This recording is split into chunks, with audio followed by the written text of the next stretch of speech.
What's up, guys? Today I'm going to be reviewing the Remington 870 12 gauge. Now, recently Remington has discontinued this firearm simply because it got bought out by Rem Arms. It's just a bigger parent company, just like everything else is being bought out by bigger companies, all owned by the same people. But anyway, this guy can shoot up to 3-inch shells, but if you do get the super mag, or super receiver is what Remington calls it, you can shoot up to 3.5-inch shells. That's also available with the Remington Express, or 870 Express. Which is the same model, just again, it can shoot up to 3.5-inch shells instead of just 3. Now, I've used this guy to hunt absolutely everything. I bring it deer hunting because the place where I hunt only allows shotguns in that area, which is fucking gay. But I have shot a lot of things with it, everything from dove to coyotes or bobcats or whatever. You can really hunt anything with this guy. I got the 20-inch barrel version. My grandpa has the 18-inch barrel, and I guarantee you that you know somebody who has either owned this gun or does own this gun if you don't own it yourself. Now, I absolutely adore shotguns, and these guys are definitely the pinnacle of 12 gauges in America, in my opinion. They've been used in everything from law enforcement to military, and they're actually in the same family. Really, most shotguns are in the same family as the shotguns used in trench warfare in World War I.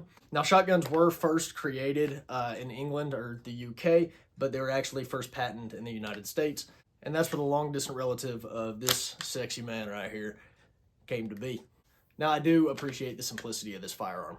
It is a pump action, obviously, and it's very, very simple. It's like a basic Lego set, just like an AR-15 or an AR-10 would be considered. You can just basically put anything you want on this gun. There's a bunch of stuff online. There's interchangeable barrels. You can get turkey barrels. You can get slug barrels. You can get rifled slug barrels. You can get the 18-inch version, 16-inch version. Anything under 14 inches is technically a short-barreled shotgun, which was outlawed by FDR and his little cronies. Don't we love the ATF? But there are interchangeable barrels for this guy, which, again, very, very nice. There's not very much else to say about this guy right here, except for the fact that it's really just the perfect weapon for whatever you need it for. Like I said, home defense is great. You put birdshot in this guy. That's what I tend to keep in it. Well, I hang it on my wall, just in case a bad guy decides to come in. I can grab it, load it real quick. I don't keep one in the chamber on this one, but it'll definitely blow the bad guys away. Now, it does have just a simple little bead sight on the front. I don't know if it'll focus on it, but you can see that right there on the front. It's just a little BB that they have on the end of it. Where you aim, you just look down the rail, find the BB, and lead your target however much, depending on what that target is. Now, this guy is extremely easy to disassemble. You simply just, you can leave that back, but you just take the nut off the top, right here, and take the barrel off like that. Slide the slide forward while your finger's on the release lever, and all the innards of the gun will come out. Easy to put back together, too. You simply just align all the insides up, slide it back in, and for the barrel, you just align it and pop it back on. Screw the nut back down, and you're ready to go. Now, basic gun maintenance is very important on this guy.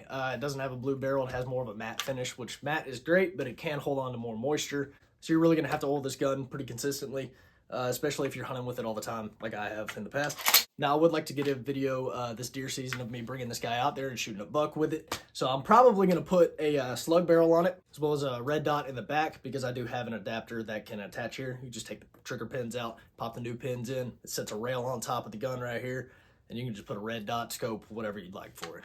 Now, like I said, these guys are the Legos of the shotgun world. You can customize other types of shotguns, but I feel, in my opinion, that this is the most customizable shotgun that we have. And that's because, like I said before, there's interchangeable barrels that you can find online with iron sights or a rail on top, or there's really something for anything you might happen to want. Now, like I said before, it is pretty simple. I've kept great care of this guy. I actually had a game warden stop me last dove season to check everything out, and he asked me if I had just bought this gun a couple days ago, and I said, no, sir, I got it when I was 15. So really, with basic maintenance, you can keep this guy working extremely well. My grandfather actually has one from the 70s that I've shot, and I actually shot the shells that he had from the 70s as well, and they all tend to go through the gun great. Gun worked awesome. It actually outshot this one because his has an 18-inch barrel, so it has a little bit wider spread than mine does, because this is the 20-inch. But they will definitely stand the test of time. That's 100% sure, as long as you take care of your own firearm. Now, that's all I had to say for today, guys. If you'd like to see a video of me shooting this gun or hunting with this gun or any other gun review, go ahead and leave a comment down below and like and follow while you're at it. Stay strapped, stay safe.